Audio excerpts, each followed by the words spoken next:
हाय दोस्तों, welcome to blue pen blue marker. फिर आज हम आपके सामने रेनबो की ये जो 11th क्लास की बुक है पार्ट 1 हम लोग इसको लेकर हाजिर हैं। हमने इसमें से जो पहला चैप्टर हम लोग कर रहे थे दोस्तों, ये था हमारा एनिमल्स इन प्रिजन। ये पंडित जवाहरलाल नेहरू ने लिखा था। हमने इसके चार जो लेक्चर्स हैं पूरे कर लिए हैं। अब हम लोग 5वें लेक्चर्स में की बात करेंगे और ये हम लोग पेज रेनबो 1 पेज नंबर 10 से शुरू करने वाले हैं। आप लोग देखिए, और ये पॉइंट नंबर 16 से हम लोग इसको शुरू कर रहे हैं, line by line, word by word. तो चलिए आप इसको देख लीजिए। शुरू करते हैं। और इससे पहले आप लोग देख चुके हैं किस तरह से पंडित जवाहरलाल नेहरू एक छोटे से सेल में रहते थे देहरादून के जेल में। तो अब इसको आगे बढ़ाते हुए हम लोग बात करते हैं। 16 पॉइंट में बोल रहा है पेज नंबर 10 में कि Dehradun had a variety of birds. कहता है कि देहरादून जो है उसमें बहुत तरह के बहुत इक़साम के बहुत प्रकार के क्या थे, बर्ड्स पाए जाते थे। And there was a regular jumble of singing and lively chattering and twittering and high above it came the quail's plaintive call. अब देखिए, कहता है कि देहरादून जो है उसमें वैरायटी ऑफ बर्ड्स, बहुत तरह के बर्ड्स वहाँ थे। And there was a regular jumble of singing, और हमको सुनने में क्या मिलता था, रेगुलर, लगातार, है ना, लगातार जंबल ऑफ सिंगिंग, है ना, वो जो चिड़िए जो चहचहाते थे, गाते थे, उसका रेगुलर जंबल मिलता था। जंबल माने मिक्सचर मीन्स अब सब कोई चहचहा रहा है तो एक तरह का कन्फ्यूज़न पैदा हो जाता है, उसी को हम लोग बोलते हैं जंबल, उलझा हुआ। अब वो चिड़िया भी वो बोल रही है, वो भी सब बोल रहे हैं, चह कर रहे हैं, तो उस तरह का जो हम लोग एक तरह का जो वो सुनने को मिलता है, तो call jumble of singing. Lively और चैटरिंग एंड ट्विटरिंग, चैटरिंग बोलना, ट्विटरिंग में चहचहाना, है ना, कटर करना, है ना, चटर करना, ये सारे तरह से ये जो जितने भी पक्षी हैं ये कर रहे थे। And high above it all, और इससे भी ज़्यादा अगर हम बात करें द क्वेल्स प्लेंटिव कॉल, और कोयल की जो है ना एक तरह का जो प्लेंटिव कॉल था, सोरोफुल जो कॉल था, कोयल जो कू करती है, काफ़ी प्लेंटिव लगता है, काफ़ी सोरोफुल, काफ़ी मेलांकोलिक लगता है, दुख भरा लगता है, वो भी हमको वहाँ सुनने को मिलता था। During the monsoon and just before it, कहता कि मानसून के दौरान या जस्ट उससे पहले द ब्रेन फीवर्ड बर्ड विजिटेड अस। कहता है कि वर्षा या उससे पहले ब्रेन फीवर्ड बर्ड्स से हमारा सामना होता था, हम लोग उसको देखते थे। एंड आई रियलाइज्ड सून, और मैंने बहुत ही जल्दी इसको रियलाइज़ किया, फील किया why it was so named, कि इसका नाम इस तरह से क्यों दिया गया है, ब्रेन फीवर बर्ड, इसका नाम ऐसा क्यों दिया गया है, मुझे जल्दी ही पता लग गया। It was amazing the persistence with which it went on repeating the same notes, है ना, ये अमेजिंग था, काफ़ी आश्चर्यजनक था कि द persistence की जो एक तरह का हट था, persistence माने हट, ज़िद, कैसा ज़िद था, with which it went on, एक ऐसी ज़िद थी जिसके सहारे वो क्या करता था, went on repeating, वो बिल्कुल दोहराता जाता था सेम नोट को, सेम बोली को, सेम बात को, सेम आवाज़ को वो बार बार दोहराता जाता था, इससे माइंड बिल्कुल पक जाता था, इसलिए उसका नाम था brain fever bird.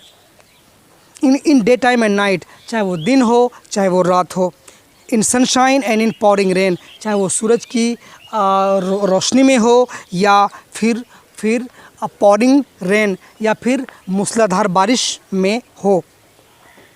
We could not see most of these birds, हम लोग इन बर्ड्स को, इन चिड़ियों को जो कि ब्रेन फीवर बर्ड कहलाते हैं, इसको हम लोग देख नहीं पाते थे। could not see, हम लोग ज़्यादा नहीं, we could not hear them as a rule, और हम उसको सुन भी नहीं पाते थे।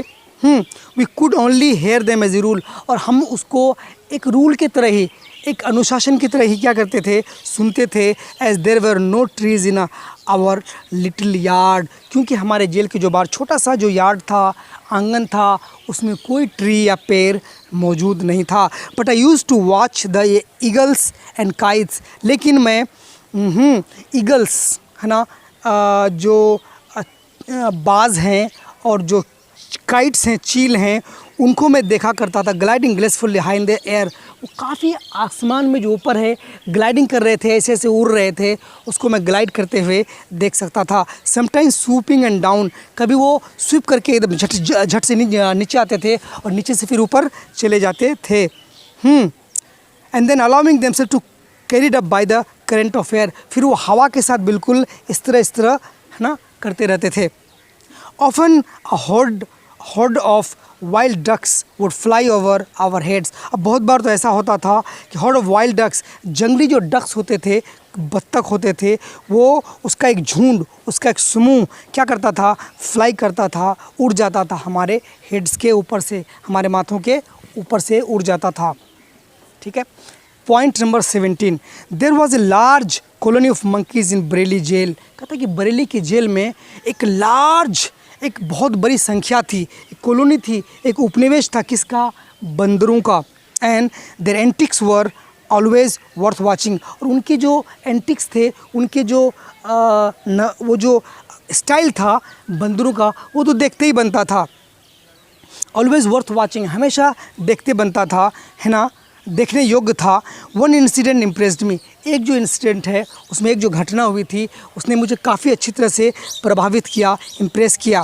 अ baby monkey managed to come down, एक जो छोटा सा बंदर है, बंदर का बच्चा है, वो मैनेज टू कम डाउन, वो किस तरह से नीचे को फिसल गया, नीचे को आ गया। मैनेज मतलब वो आ सका इनटू आवर बैरक, जो कि हमारे बैरक में, हमारे जेल के बैरक में आ गया। Enclosure and he could not mount up, और फिर वो जो दीवार में फिसल गया, वो फिर दोबारा चढ़ नहीं पाया। वो माउंट माने चढ़ना, वो चढ़ नहीं पाया up the wall again, wall के ऊपर वो दोबारा चढ़ नहीं पाया। The warden and some convict, उसका जो द वार्डर है, वार्डर नहीं, the warder and some convict overseers, उस जेल के जो कुछ वार्डर्स थे, कुछ लोग थे, कुछ कन्विक्ट ओवरसियर्स थे, वो जो लोग थे जेल में, वो जो जेली थे, एंड अदर प्रिजनर्स, और दूसरे और जेली थे, वो कॉट होल्ड ऑफ हिम, उस बच्चे को देखा। कॉट होल्ड माने, कैच होल्ड माने होता है देखना, कॉट होल्ड माने देखा, किसको, उस बंदर के बच्चे को। And tied a bit of string round his neck, और उसने उस बच्चे के गर्दन में एक छोटी सी स्ट्रिंग, रस्सी का टुकड़ा बांध दिया। The parents presumably of the little one saw all this from the top of high wall, और उसके जो पेरेंट्स थे, बंदर पेरेंट्स थे, वो ऊंचे जो वॉल था वहाँ से ये सारी चीज़ों को काफ़ी गौर से, प्रिजुमेबली काफ़ी गौर से वो लोग काफ़ी ध्यान से वो लोग क्या कर रहे थे, इन सारी चीज़ों को वो लोग देख रहे थे। एंड देयर एंगर ग्रू, और उसका गुस्सा बिल्कुल बढ़ता जा रहा था। सडनली वन ऑफ देम, अचानक क्या हुआ, उनमें से एक, उनके पेरेंट्स में से एक, अ ह्यूज मंकी, एक बड़ा सा बंदर, जंप डाउन, कूदा नीचे, and charged almost right into the crowd, और वो बिल्कुल भीड़ में आके कूद गया, right in the crowd which surrounded the baby monkey, जिस क्राउड ने उस छोटे से बंदर को घेर रखा था, उसी बीच में वो क्या हुआ, ऊपर से वो जो उसका पेरेंट जो मंकी है, बड़ा सा जो मंकी है, वो कूद गया। इट वॉज एक्स्ट्रॉर्डिनरी, ये असाधारण था, ये साधारण नहीं था। ब्रेव थिंग टू डू, ये काफ़ी बहादुरी का काम था। For the warders had sticks and lathis, क्योंकि वार्डर्स के पास, जेल के जो वार्डर्स थे उसके पास लाठीज़ थे, डंडे थे। And they were waving them about, और वो उसको बंदर को हिला भी रहे थे और उसको दिखा भी रहे थे। And there was quite a crowd of them, और बहुत सारे लोग वहाँ मौजूद थे। रेकलेस करेज ट्राइम्ड, कहता है कि रेकलेस करेज, वो जो हिम्मत थी उसकी, रेकलेस था, बेपरवाह, मतलब उसने परवाह नहीं की जान की कि क्या होगा, मारेंगे, क्या करेगा। वो रेकलेस एक करेज था, ट्रायम्फ्ड, जीत गया, उसकी हिम्मत जीत गई, किसकी, बंदर की। And the crowd of humans fled terrified, और वो जो लोग उस बंदर के बच्चे को घिरे हुए थे वो लोग भाग गए डर करके। फ्लेड टेरिफाइड, फ्ली मैंने भागना, फ्लेड पास्ट टेंस है, टेरिफाइड डर करके भाग गए। Leaving their sticks behind them, और उन्हें अपने डंडों को, लाठियों को अपने पीछे छोड़कर, वो जो जेल के वार्डर्स थे, वो उनके कैदी थे, उसको छोड़ करके वो वहाँ भाग गए। जैसे ही बंदर ऊपर से कूदा, the little monkey was rescued, और वो छोटा सा बंदर को बड़े बंदर ने, उसका जो पेरेंट था, उसको वो रेस्क्यू कर लिया, उसको छुड़ा करके उसको हिफाजत के साथ, सुरक्षा के साथ उसको लेकर चला गया। Point number 18, we often had animal visitors. हम लोग हमेशा ऑफन कई बार एनिमल के जो को देखने आते हैं उन लोगों को भी हमारी मुलाकात होती थी। दैट वर नॉट वेलकम, उन लोगों का वहाँ वेलकम नहीं था, उन लोगों को वहाँ आना मना था। Scorpions were frequently found in our cells. कहते कि बिच्छू जो थे, बिच्छू भी हमारे सेल में, हमारे कमरे में कई बार, बहुत बार पाए जाते थे, स्पेशली आफ्टर ए थंडरस्टॉर्म। और जब एक थंडरस्टॉर्म होता था, थंडरस्टॉर्म का मतलब होता है दोस्तों एक तरह की जो आंधी आती थी, आंधी के बाद स्पेशली जो बिच्छू हैं वो हमारे सेल्स में बिल्कुल बाहर निकल जाते थे। It was surprising that I was never stung by one. ये काफ़ी सरप्राइजिंग था, बहुत अचंभा करने वाली बात थी कि ये जो स्कॉर्पियंस थे वो मुझे कभी डंक नहीं मारे। For I would come across them in the most unlikely places on my bed, है ना, क्योंकि ऐसा भी बहुत बार हुआ था। आई वुड कम अक्रॉस, मिलते थे, कम अक्रॉस में अचानक मुलाकात हो जाती थी उनसे, किससे, स्कॉर्पियन से, मतलब बिच्छुओं से। In the most unlikely places, ऐसे जगहों पर जहाँ कि उसे नहीं होना चाहिए था। ऑन माई बेड, मेरे बेड में ऐसी जगह पर जहाँ पर उसे नहीं होना चाहिए था, वहाँ पर वो स्कॉर्पियंस बिच्छू हमको मिल जाया करते थे। और सिटिंग ऑन ए बुक, और कभी वो बुक पर हमको बैठे मिल जाते थे। Which I had just lined up, उन किताबों को जिसको कि अभी अभी मैंने पढ़ कर के लाइन अप किया था, उसको सजाया हुआ था। I kept a particularly black and poisonous looking brute in a bottle for some time. मैंने एक बार क्या किया था, पर्टिकुलरली एक ब्लैक और काफ़ी जहरीला, है ना, जो दिख रहा था, पॉइजनस लुकिंग ब्रूट मैंने बहुत ही बिल्कुल डरावना, है ना, बहुत ही क्या बोलते हैं, जो ख़राब दिल का आदमी होता है, ब्रूट, है ना, बेरहम, निर्दयी जिसको बोलते हैं। इन ए बोतल, हमने एक बोतल में एक निर्दयी टाइप के स्कॉर्पियन को घुसा के रखा था। फॉर सम टाइम, कुछ समय के लिए। फीडिंग, है ना, फ्लाइज, मैं उसको मक्खियाँ पकड़ कर खिलाता था, etcetera. And then when I tied with him up on a wall with a string he manage to escape. और जैसे मैंने उसको एक रस्सी में बांध कर उसको वॉल पे, है ना, क्या किया, बांध दिया, वो मैनेज टू एस्केप, वो भाग गया, वो भागने में सफल हो गया। He had no desire to meet him loose again, और वो उसको कोई डिज़ायर नहीं था दोबारा मिलने का मुझसे। And so I clean my cell, इसलिए मैंने अपना सेल को, अपने कमरे को क्लीन किया, साफ़ किया। Out and hunted for him everywhere, और मैं उसका पीछा करता गया जहाँ भी हमको वो मिला। बट ही हैड वैनिस्ड, मैंने उसको साफ़ किया, ढूंढा, लेकिन मुझे वो स्कॉर्पियन जिसको मैंने पकड़ के दीवार में बांध दिया था, फिर वो मुझे कहीं नहीं मिला। मैंने रूम को साफ़ भी किया लेकिन हमको नहीं मिला दोबारा। कौन? वो बिच्छू जिसको उसने बांध रखा था पंडित जवाहरलाल नेहरू ने। बात करते हैं पॉइंट नंबर 19 की। There are 4 snakes, 3 or 4 snakes were also found in my cell or near them। कहता 3 या 4 जो सांप थे वो भी हमको हमारे कमरे के आसपास हमको मिले। News of one of them got out, उसमें से एक की खबर बाहर चली गई। And there were headlines in the press, और फिर प्रेस में हेडलाइन बन कर के सामने आया कि जेल में सांप मिला है। As a matter of fact, अगर हम है ना, वास्तव में अगर हम बात करें, आई वेलकम द डाइवर्जन, मैंने इस चेंज को, इस डाइवर्सन को मैंने क्या किया, वेलकम किया, स्वागत किया। Prison life is dull enough, कहते हैं कि प्रिजन की जो ज़िंदगी है दोस्तों, जो जेल की ज़िंदगी है, काफ़ी डल है, काफ़ी बोरिंग है। And everything that breaks through the monotony is appreciated, और ये जो बोरिंग ज़िंदगी को कोई भी चीज़ एक नया रुख देता है, एक चेंज देता है, उसको ब्रेक करता है, इसकी मोनोटोनी को, इसकी एकाग्रता को जब कोई ब्रेक करता है तो ये अच्छा लगता है, इसको अप्रिशिएट किया जाता है। नॉट दैट आई अप्रिशिएट और वेलकम स्नैक्स, ऐसा भी नहीं है कि मैं सांपों का वेलकम करता हूँ या उसके मिलने को मैं अप्रिशिएट करता हूँ, है ना, तारीफ़ करता हूँ। But they do not fill me with terror, कहता है कि वो जो सांप है वो हमको टेरर से हमको डरा नहीं सकते, हमको उसको डरा नहीं सकते। As they to some people, जैसा कि वो दूसरे लोगों को डरा देते हैं, हम उससे भयभीत बिल्कुल नहीं होते हैं। I am afraid of their bite, सिर्फ मैं उस डरता हूँ उसके काटने से, डंक मारने से।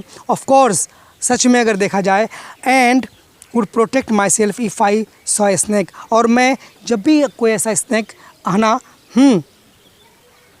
देखता था तो मैं खुद को क्या करता था, सुरक्षित कर लेता था, प्रोटेक्ट कर लेता था।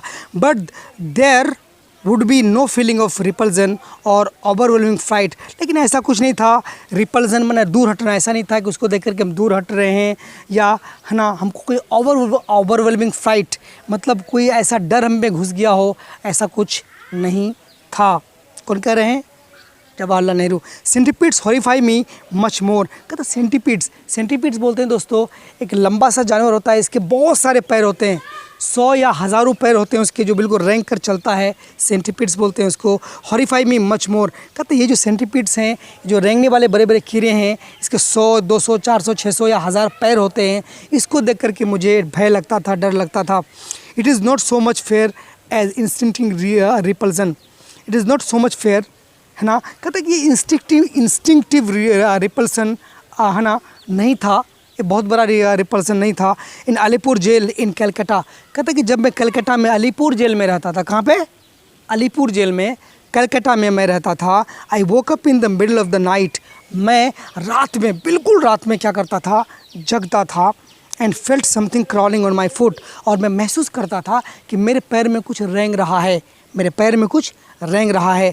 आई प्रेस्ड ए टॉर्च, मैंने एक टॉर्च लिया, उसके बटन को दबाया, एंड आई हैड, है ना, जो टॉर्च मेरे पास था, आई saw a centipede on my bed, और मैंने मेरे बिस्तर में एक क्या किया, उसी सेंटीपीड को देखा, लंबे कीड़े को देखा, इसके 100, 200, 400 या 500 पैर होते हैं, रेंग रहा था। Instinctively and with amazing rapidity, बहुत ही जल्दी के साथ, रेपिडिटी के साथ, I vaulted clear out of the bed, मैं जल्दी ही बिल्कुल कूद कर, वॉल्ट करके एकदम खड़ा हो गया बेड से। And nearly hit the cell wall, और मैं जाकर बिल्कुल जैसे कूद कर मैं बेड से उठा, जाकर है ना सेल के दरवाजे से मैं जा टकराया। सेल के रूम के, जेल का जो सेल था, जेल का जो कमरा था, उसके दरवाजे से मैं जा टकराया। आई रियलाइज्ड फुल्ली पावलोव्स रिफ्लेक्सेस वर, मैंने रियलाइज़ किया कि किस तरह से पावलोव्स रिफ्लेक्सेस काम करते हैं। मतलब होता है दोस्तों, रिफ्लेक्सेस कहते हैं कि किसी चीज़ को हम अचानक देखते हैं तो अचानक बिल्कुल हमारा एक स्वयं कूद कर उठना, कहीं अगर कोई हमें अगर पीछे से कोई डराता है, काफ़ी तेज़ की आवाज़ होती है तो हम चौंक जाते हैं, तो एक तरह का रिफ्लेक्सेस है। तो बोलते हैं कि ये जो बिल्कुल उसको जो मैंने देखा, काफ़ी तेज़ जो रिफ्लेक्सेस जो है हमारा, ये जो इसको हिंदी में हम लोग बोलते हैं उद्दीपन की क्रिया, उद्दीपन की जो क्रिया है वो हमारे सामने आया। मैं कूद करके अपने बेड से जेल के दरवाजे से टकरा गया। हम लोग पॉइंट नंबर 20 की बात करते हैं। कहता है कि इन देहरादून, अगर मैं देहरादून की बात करूँ, कौन कह रहे हैं? Pandit Nehru. In Dehradun I saw a new animal, मैंने एक नया जानवर देखा। क्या देखा? और rather an animal which was new to me, और कह लीजिए कि एक बिल्कुल नया जानवर था, एक बिल्कुल नया जानवर था, जो कि मेरे लिए नया था। ठीक है, okay. I was standing at the jail gate, मैं जेल गेट पर खड़ा था, talking to jailer when we noticed a man.